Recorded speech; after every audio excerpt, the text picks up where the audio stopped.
Okay, the next type of problem you could get asked about for the fundamental theorem of algebra is writing a polynomial function of least degree that has the given zeros. Now remember, zeros, another word for that is roots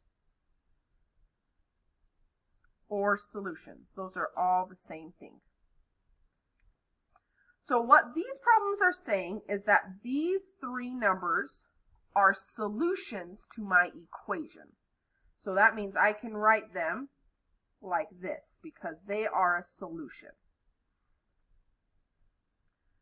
But now I want to go backwards and create the equation.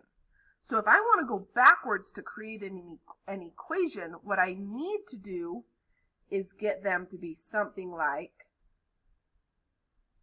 this instead. I need them to be something equals 0. I'm working backwards. And then what I can do is take those three sets of parentheses, and that's my equation. So what I'm going to do working backwards is to try and get this -4 to be a 0. Well, if I want this -4 to be a 0, I would add 4. Now that gives me my 0.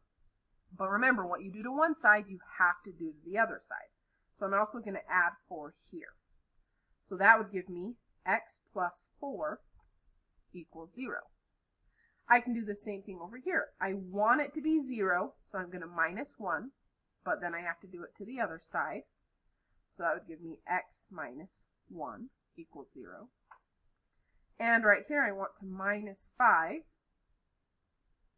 but I have to do it to both sides, so that would give me x minus 5. So then I can take my parentheses, x plus 4, x minus 1, x minus 5, and that is my equation that will give me these solutions. You can do the same thing here. Here are your solutions, x equals -2, x equals I, an imaginary number. And I need to go backwards to get my equation. Now, one little side note with i's always travel in pairs, always in plus or minus pairs. So if you know that one solution is a positive I, you also know that there's another solution of a negative I. That's just a rule of imaginary numbers. They always travel in plus or minus pairs. So if you know that there's one, you actually know there's got to be 2. So what I want you to do is pause the video, do the working backwards step, so you can get them equal to 0, and then put together your equation. And then come back and double check to see if you did it right.